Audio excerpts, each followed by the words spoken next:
નમસ્કાર દર્શક મિત્રો, હું છું એડવોકેટ સોનલ બારિયા. આપ સર્વનું સ્વાગત છે મારી ચેનલ લીગલ ભવ્ય જ્ઞાનમાં. દર્શક મિત્રો, આજે આપણે જાણીશું કે ભાયુ ભાગ જમીન વહેંચણી એ કેવી રીતે કરી શકાય છે, તેની પ્રક્રિયા શું છે, તેના વિશેની આજે આપણે સંપૂર્ણ માહિતી મેળવીશું મિત્રો. તો મિત્રો, સૌપ્રથમ આપણે ભાયુ ભાગ જમીન વહેંચણીની અંદર ડોક્યુમેન્ટ કયા જોઈશે તેના વિશેની વાત કરીએ. તો ડોક્યુમેન્ટમાં મિત્રો સૌપ્રથમ જોઈશે કે જે પણ તમારો સર્વે નંબર છે, એટલે કે 7/12 અને 8 ઉતારો એ જોઈશે. ત્યારબાદ એ જે 7/12ની જમીનની અંદર જેટલા પણ અરજદારોના નામ છે તેમના દરેકના આધાર કાર્ડ જોઈશે. તે ઉપરાંત પાસપોર્ટ સાઇઝના ફોટા જોઈશે મિત્રો, અને દરેકના નામના 300ના સ્ટેમ્પ જોઈશે. તે ઉપરાંત ભાયુ ભાગ વહેંચણી જે ફોર્મ આવે છે તે જોઈશે, અને 3 રૂપિયાની ટિકિટ જોઈશે મિત્રો. આટલા ડોક્યુમેન્ટ તમારે જોઈશે. હવે મિત્રો, જો તમારે ભાયુ ભાગ વહેંચણી કરવાની છે તો મારી સલાહ એ છે કે સૌપ્રથમ તમે પોતાના ઘરે બેસીને કે કોઈ પણ જગ્યાએ તમે તમારો એક મીટિંગ કરીને પોતાનો હિસ્સો નક્કી કરો. એટલે કે સમજૂતીપૂર્વક તમે તમારે પોતાની મીટિંગ કરીને પોતાના જ રીતે કયો ભાગ કયા ભાઈને આપવો છે તેની તમે એકબીજાને ચર્ચા વિચારણા કરીને નિર્ણય લઈ લો. આ નિર્ણય લીધા બાદ તમે કોઈ સારા એડવોકેટ પાસે જાઓ અને ત્યાં આગળ તમે જે નિર્ણય લીધો છે કે મોટા ભાઈના ભાગે આટલી જમીન એમને આપીએ, આટલી જમીન અમે લઈએ, જે તમારો સર્વે નંબર છે એની અંદર તમે જે પણ પ્રમાણે ભાગ પાડવા ઈચ્છતા હો તે. એટલે તમારે ત્યાં આગળ એડવોકેટ પાસે જવાનું છે અને તેમની પાસે સોગંદનામા કરાવવાના છે. મિત્રો, સોગંદનામા એ જેટલા પણ ભાઈઓના ભાગ પાડવાના છે જમીનના, એ દરેક ભાઈનું અલગ અલગ સોગંદનામું બનશે પોતાનું, બરાબર છે. એટલે તેની અંદર તમે જે મીટિંગ દરમિયાન નિર્ણય લીધો છે કે કેટલી જમીન કયા ભાઈને મળશે તે પોતપોતાના સોગંદનામામાં લખાવવાનું છે. તમને મેં ઉદાહરણ દ્વારા સમજાવું કે પૂર્વ દિશાની જમીન એ છગનભાઈને આપવામાં આવશે, બરાબર છે. ભાયુ ભાગની અંદર તો જે છગનભાઈનું સોગંદનામું છે તેની અંદર પૂર્વ દિશાની જેટલો ભાગ છે જમીનનો એનું વર્ણન હશે. તમે જે ભાગ પાડ્યા છે, ઘરે બેસીને નિર્ણય લીધો છે, તે નિર્ણય મુતાબિક તમારે એ સોગંદનામાઓની અંદર વર્ણન કરવાનું રહેશે મિત્રો. એટલે દરેકના સોગંદનામા બનશે, દરેકના 300ના સ્ટેમ્પ આવશે. તે ઉપરાંત તમારે તેની અંદર 3 રૂપિયાની ટિકિટ પણ ચોંટાડવાની રહેશે મિત્રો. અને 7/12/8 જે ઉતારો છે એ દરેક તમારું સોગંદનામું છે તેની અંદર જોડવાનું રહેશે. તે ઉપરાંત તમારું જે આધાર કાર્ડ છે, ફોટા છે, એ બધું જ તમારે જે પ્રોસેસ યોગ્ય રીતે તમારે અરજી કરવાની છે મિત્રો, એટલે યોગ્ય રીતે જ બધી વસ્તુઓ તમારા ફોર્મની પાછળ લાગેલી હોવી જોઈએ. હવે મિત્રો, નોટરી વકીલ સાહેબ શ્રીની હાજરીની અંદર એટલે કે રૂબરૂની અંદર તમારે જે તે સોગંદનામા કર્યા છે તેને નોટરી કરાવવાની છે.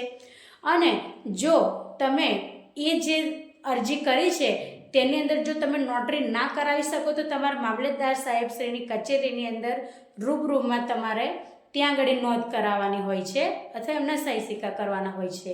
એટલા માટે તમારે નોટરી જ્યાં સોગંદનામું કરાવો છો ત્યાં આગળ તમે નોટરી કરાવીને અને એ જે પણ દસ્તાવેજ છે તમારા બધા જ જોઈન્ટ કરીને આખું તમારું એક બંચ રેડી થશે. અને એ બંચને તમારે મામલતદાર સાહેબશ્રીની જે કચેરી હોય છે ત્યાં આગળ ઈ ધરાની અંદર સબમિટ કરાવવાનું હોય છે, એટલે કે ત્યાં આગળ આપવાનું હોય છે. હવે મિત્રો, આ પ્રોસેસ દરમિયાન જો તમારી 7/12 ઉતારાની જે જમીન છે, સર્વે નંબર છે, એની અંદર જો બોજો બોલતો હશે ને મિત્રો, તો આ પ્રોસેસ તમારી અટકશે.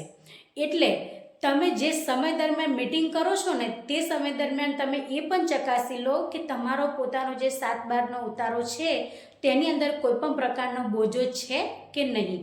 જો બોજો હશે ને મિત્રો, તો તમે આ પ્રોસેસ કરતાં પહેલાં બોજાને તમે પહેલાં પૂર્ણ કરો, બરાબર છે. બોજો જે ભરપાઈ કરવાનો આવતો હોય એ બોજો તમે ભરી દો, એટલે તમારું આ કામ અટકે નહીં. એટલે પહેલાં આમે તમે જો આ બધી જ પ્રોસેસ કરશો અને બોજો હશે તો તમારું આ ભાયો ભાગ વહેંચણી એ નહીં થઈ શકે.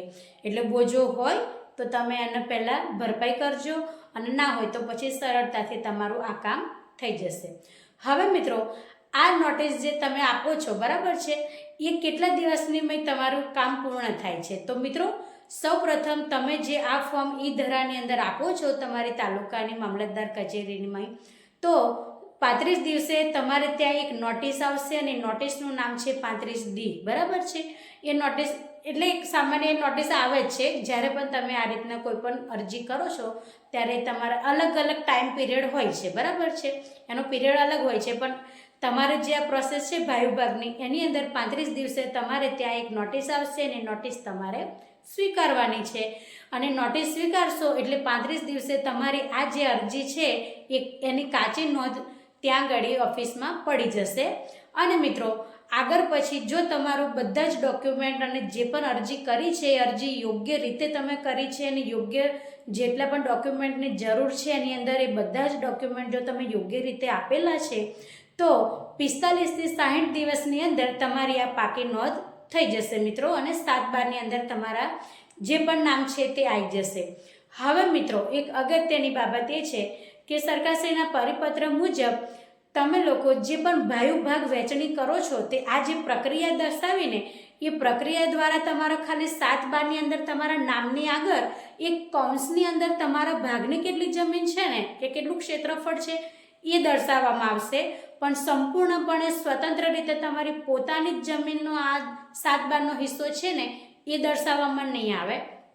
જો તમારે પોતાનો એક અલગ જ હિસ્સો કરી લેવો છે એ રીતનું તમારે કરવું હોય તો તમારે જે તે 7/12નો ઉતારો છે જે સર્વે નંબર છે તેનું એક માપણી કરવાની છે જે સરકારી દ્વારા કરવામાં આવે છે. હવે એ જે સરકારી માપણી તમે કરાવશો ત્યારબાદ તેનું જે પણ નિરીક્ષણ થશે, નિરીક્ષણના આધારે તમારો 7/12ની અંદર દરેક વ્યક્તિ જેટલા ભાઈઓ છે તેમનો પોતાનો હિસ્સો એ રીતે મળશે મિત્રો. એટલે આ તમને હું જણાવ્યું કે ભાઈ ભાગ વહેંચણી એ કેવી રીતે કરી શકાય અને તેની પ્રક્રિયા શું હોય છે. જો મિત્રો વિડીયો ગમ્યો હોય તો લાઈક કરજો, શેર કરજો અને તમારો કોઈ પ્રશ્ન હોય તો કોમેન્ટમાં જરૂરથી જણાવજો. આજના માટે આટલું જ. જય હિન્દ, જય ભારત.